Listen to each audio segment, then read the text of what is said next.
Hey there, magical people. April here on Natural Witchery, and just as I said in my Ostara video, I would have some Ostara Divination for you. In this video, I'm going to talk about using two types of divinatory aspects together. We're going to use cards, so cartomancy and pendulum. And I'm going to go briefly into how to do this reading and some questions that you might want to ask and how to make it naturally your own.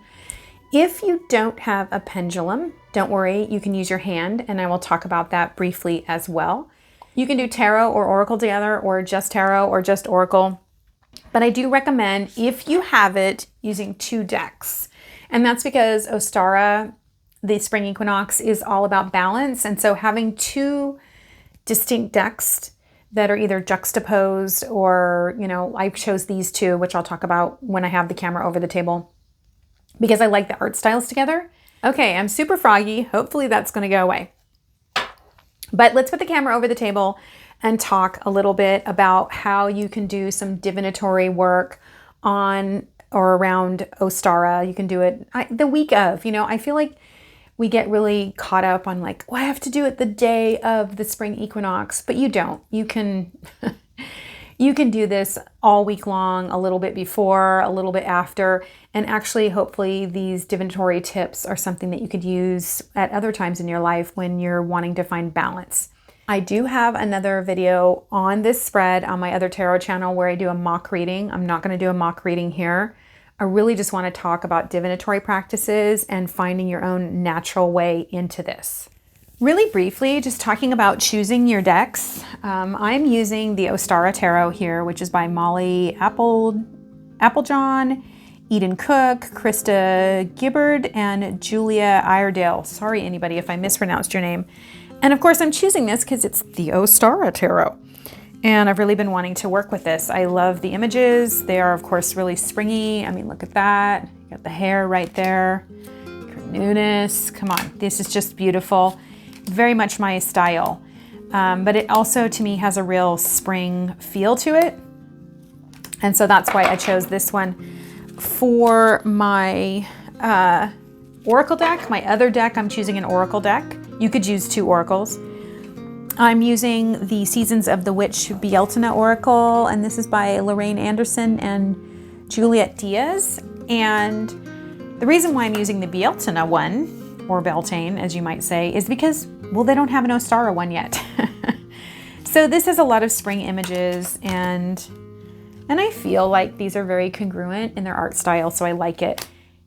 Since we're talking about balance, one of these decks is going to be used for asking the question about an area of your life, what you need balance in that area. And then the other one is going to be used for how to bring balance. So maybe think about that. Maybe you want a darker deck for what's off kilter and a brighter deck for what's feeling right and what brings balance. It's totally up to you. And if you only have one deck, that's fine too. You can just use one deck. Okay, pendulum. How many of you have worked with a pendulum? If you haven't, I'm going to just go really briefly into it. If you don't have a pendulum, this is such a fun thing to have. It's just a form of divination and magic that everyone can do, even children. And so I think it's really, really fun. Your pendulum is going to tell you yes or no. And the way that you can figure out what your yes or no is very simple. Get your pendulum just kind of straight up, not moving. So it's just kind of simple, simply hanging there. And then you'll say, like for me, I'm going to say, is my name April? I'm just going to hold perfectly still. Is my name April? And hopefully you can actually see that it's going up and down. That's my yes. Is my name Jerry? Oops. Is my name Jerry? And it's going back and forth, being a no, just like you would shake your head no, right? Very simple. So the way this works is, because again, this is about light and dark, about bringing balance, I suggest asking about areas of your life, because this is a seasonal reading. And so You might want to do body, mind, and spirit. Excuse me. You might want to do body, mind, and spirit. And you might want to do, or you might want to do like home and career or love life or something. So pick an area of your life.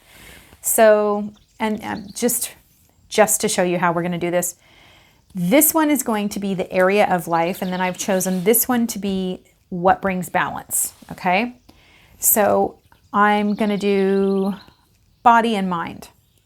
Body and mind. Now, I'm just going to say what aspect of body and mind needs to be addressed. You may be thinking like, oh, you're not asking very specific questions. Here's where the magic comes in. I can trust. I can trust that this message that I'm getting is what I need for this time. I don't need to be more specific other than putting my mind on body and mind. What aspect of body and mind is out of whack, right? Now I'm going to do body first. If you have 2 questions, so I have 2, body and mind, 2 areas of life, you're going to draw 4 cards. If you have 3 areas of life, you're going to draw 3 cards.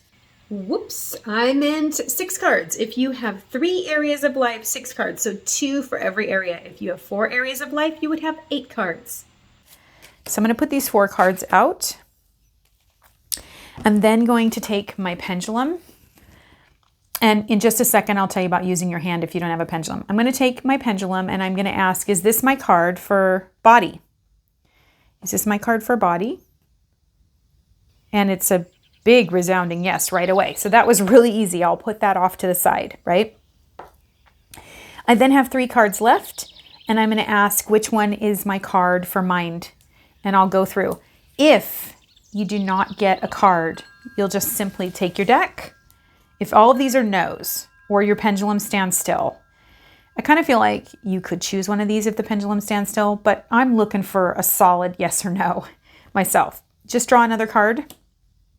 When I did a mock reading on my other channel, I had 5 cards out at one point and I thought, okay, this isn't good. If you're not getting yeses and you keep drawing cards, reshuffle and think about that aspect of self, okay? And you can put them all back in and reshuffle thinking body, mind, or at this point I'm on mind, so just mind, what part of my mind is out of balance. So we would just do the same thing for balance, right? So let me just pull this out to show you how you can do it with your hand instead. And I think this is a great way. You can do it with your hand and your mind. So I'm going to give you a couple different options. So now this is what brings balance. What brings balance to my body and mind? The issue that I have, body and mind. What brings balance?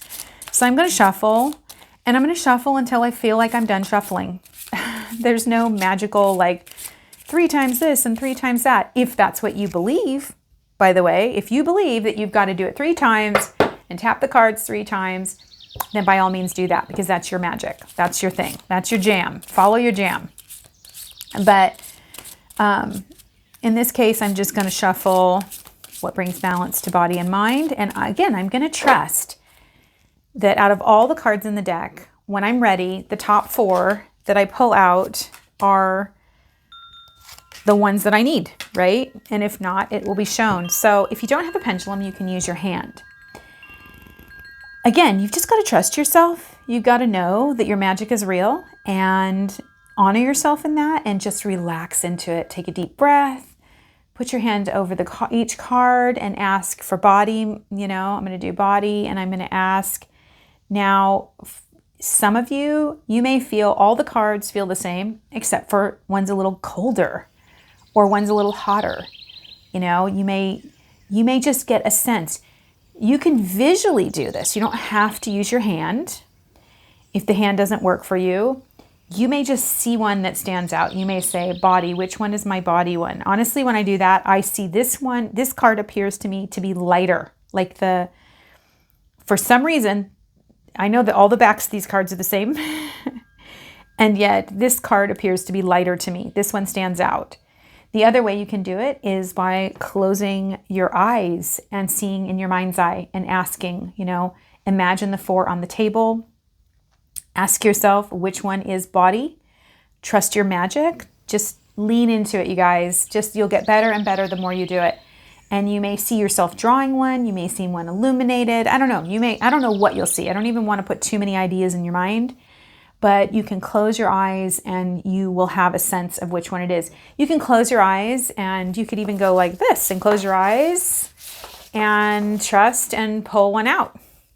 And that's your body one. And then do the same for mind. If you can think of any other great divinatory ways to do this, please share them down below with all of us. Again, this is really about leaning into your own magic and letting yourself trust. Divination is really about playing with signs and symbols, you know. When I get into reading the cards, if you don't feel like you're a proficient reader, like you just don't really know tarot, first of all, I've got a tarot course coming out here this year, so keep in mind that. But if you don't really feel like you're a proficient reader, then just go with your gut on the card. Don't overcomplicate it. Don't tell yourself, oh, I don't know how to read tarot perfectly. Give yourself a chance to really look at the cards, see what the images mean to you, see what you're feeling, connect with yourself, connect with the card. Let your first impressions come out first before your mind gets in the way too much, because I think sometimes we just start thinking, okay, ace means this, and we get caught up in all that stuff. Just give yourself the liberty to kind of feel your way into the card. Path work. When we path work, we just meditate on the card and we allow ourselves to go into the card and walk around the card and see what comes out to us. If anybody speaks to us, if anything happens in there. There's all sorts of different ways to work with cards, and I think we get really caught up in just the book meanings. Save the book meanings for last. Start out with your own personal magic first, and I think you'll find that there's a beauty in allowing yourself to find your way into these different types of divination. All right, I hope that this was fun and helpful and that you use this as you go into the spring. You can use this anytime you want to find balance. This is a great balance reading. You can use these in other ways for other questions that you have. You could do it for ancestor work. I have an ancestor course as well, but it's not open until the fall again. You can get on the waiting list for that though. Down below in the description box, when you sign up for my newsletter, you'll get stuff like that comes out to you. So, wow. Happy spring, you guys. I'm a little like, I guess I'm excited about spring this year, and that's kind of new for me. I haven't been excited about the sun coming back in a long time. So I know a lot of you are just like sun worshipers, and I'm kind of a dark worshiper. Like the moon, nighttime, dark gray skies, which is why I love living in Oregon. But I'm excited. I'm excited to share these things with you. And I really hope that you just grow in your magical practice, that you feel as though you can naturally be yourself, that your magic is available to you when you just allow it to be natural and you. May you open up to this spring in a way that makes you feel alive and fresh and new and able to be your most magical self.